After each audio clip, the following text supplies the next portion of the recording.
क्या कोई सरकार जिसके पास मान लीजिए भारी बहुमत हो अपने देश के संविधान को पूरी तरह से बदल सकती है?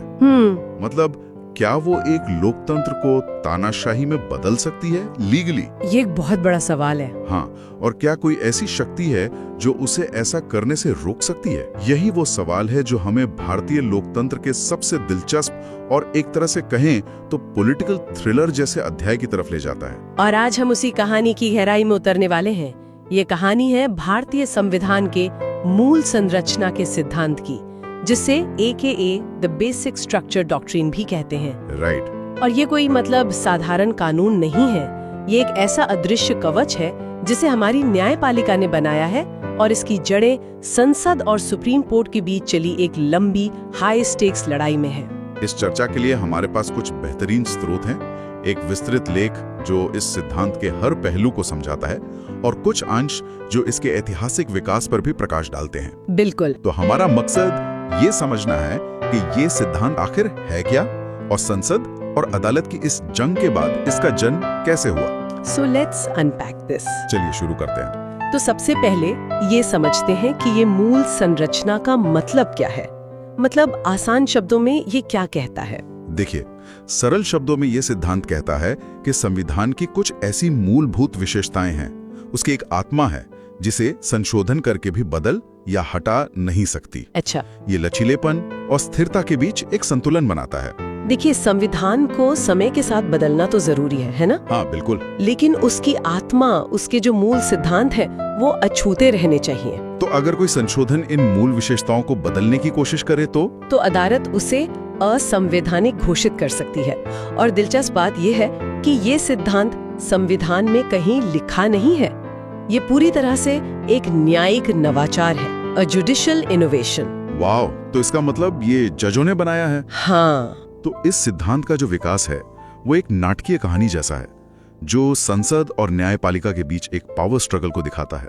तो इसकी शुरुआत कहाँ से होती है? इसकी शुरुआत होती है बिल्कुल आजादी के बाद 1951 का शंकरी प्रसाद मामला। 1951 मतलब संविधान लागू होने के बस एक साल बाद ही? बिल्कुल।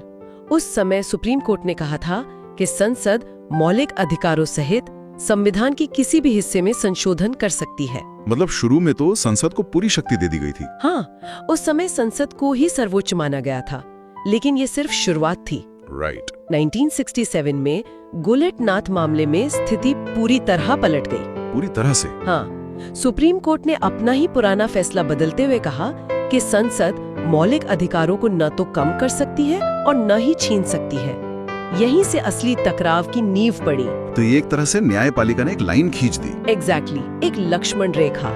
लेकिन संसद को ये बात पसंद नहीं आई। जाहिर है। तो संसद ने इसका जवाब कैसे दिया? उन्होंने इसका जवाब दिया 1971 में 24वां संविधान संशोधन अधिनियम पारित किया गया। अच्छा। इस संशोधन ने संसद को यह अधिकार वापस दे दिया कि वो मौलिक अधिकारों में भी बदलाव कर सकती है, और ऐसे किसी भी संशोधन को अदालत में चुनौती नहीं दी जा सकती। सो बेसिकली ये संसद का अपनी सर्वोच्चता स्थापित करने का एक सीधा प्रयास था। बिल्कुल। ये गोलकनाथ मामले के फैसले पर एक सीधी प्रतिक्रिया थी। अब सवाल ये था कि क्या संविधान की रक्षा करने वाला कोई है या नहीं। और यहीं से कहानी सबसे दिलचस्प हो जाती है। 1973 का केशवानंद भारती मामला, ये इस संघर्ष का चरम बिंदु था। ये भारतीय कानूनी इतिहास का शायद सबसे महत्वपूर्ण मामला है। तो इसमें सुप्रीम कोर्ट ने एक ऐतिहासिक फैसला सुनाया। हाँ। अदालत ने पहले तो 24वें संशोधन को वैध माना। अच्छा, तो इसका मतलब संसद मौलिक अधिकारों में संशोधन कर सकती है? हाँ, एक पल के लिए लगा कि संसद जीत गई। लेकिन हाँ, एक बहुत बड़ा लेकिन था। यहीं पर अदालत ने मूल संरचना का सिद्धांत पेश किया। आखिरकार फैसला ये था कि संसद संविधान में संशोधन तो कर सकती है, पर वो संविधान के मूल ढांचे को नहीं बदल सकती, उसे नष्ट नहीं कर सकती। ये तो कमाल का न्यायिक संतुलन है। मतलब संसद की संशोधन की शक्ति असीमित नहीं है। बिल्कुल। सुप्रीम कोर्ट ने खुद को संविधान के मूल सिद्धांतों के संरक्षक के रूप में स्थापित कर दिया। और फिर वामन राव मामले में 1981 में इसे और भी स्पष्ट किया गया है ना? हाँ, उसमें ये साफ कर दिया गया कि ये सिद्धांत 24 अप्रैल 1973 यानी केशवानंद भारती के फैसले के दिन के बाद पारित सभी संशोधनों पर लागू होगा। पर कहानी यहाँ खत्म नहीं हुई, राइट? संसद ने एक और कोशिश की। हाँ, एक आखिरी कोशिश। 1976 में 42वें संशोधन द्वारा ये घोषित किया गया कि संसद की संशोधन शक्ति पर कोई सीमा नहीं है। मतलब कोई भी सीमा नहीं? कोई भी नहीं, और किसी भी संशोधन पर अदालत में सवाल नहीं उठाया जा सकता। लेकिन ये प्रयास भी? ये भी विफल रहा। 1980 के मिनर्वा मिल्स मामले में सुप्रीम कोर्ट ने इस प्रावधान को रद्द कर दिया। और तर्क क्या था?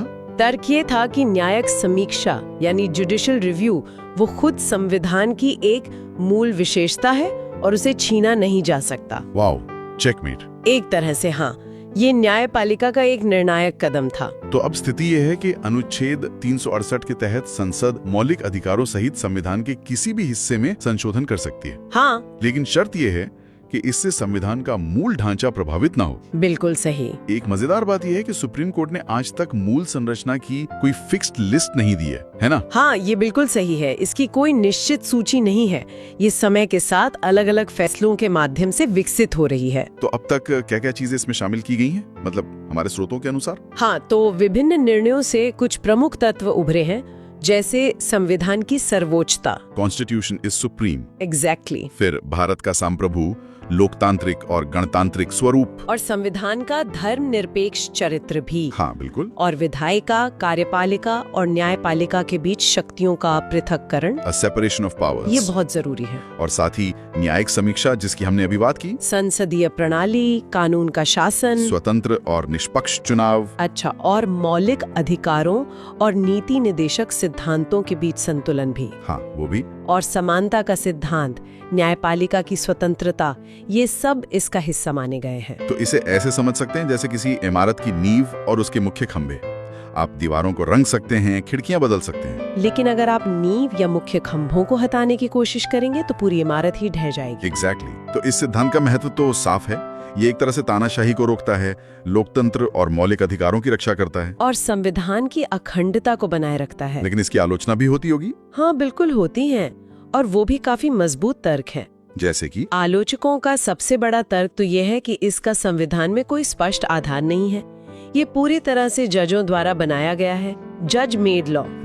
दूसरा, कि मूल संरचना क्या है ये बहुत अस्पष्ट और व्यक्तिपरक है। मतलब ये न्यायाधीशों की अपनी व्याख्या पर निर्भर करता है। ये बात भी सही है। और तीसरा, कि यह न्यायिक सक्रियता या जुडिशियल एक्टिविज्म का एक उदाहरण है। मतलब जहां अनिर्वाचित न्यायाधीश निर्वाचित प्रतिनिधियों के फैसलों को पलट सकते हैं। हाँ, जो शक्तियों के पृथक्करण के सिद्धांत का उल्लंघन करता है।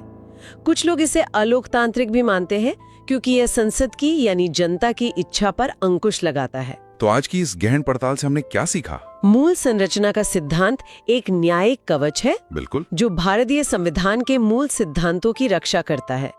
इसका जन्म न्यायपालिका और विधायिका के बीच एक लंबे संघर्ष से हुआ, जिसका केंद्र बिंदु 1973 का केशवानंद भारती मामला था।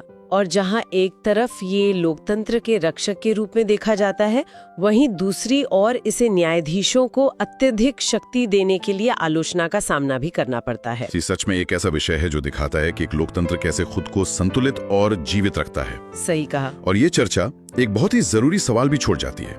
मूल संरचना के तत्वों की सूची, जैसा हमने देखा, अभी पूरी नहीं हुई है। It's still evolving. हाँ, तो सोचने वाली बात ये है कि आज के दौर में जहां टेक्नोलॉजी, प्राइवेसी और क्लाइमेट चेंज जैसी नई चुनौतियां हमारे सामने हैं, भविष्य में न्यायाधीश किन नए सिद्धांतों को संविधान का अपरिवर्तनीय मूल ढांचा मान सकते हैं? वो अगला कौन सा स्तंभ होगा जिसे इस सुरक्षा की आवश्यकता होगी?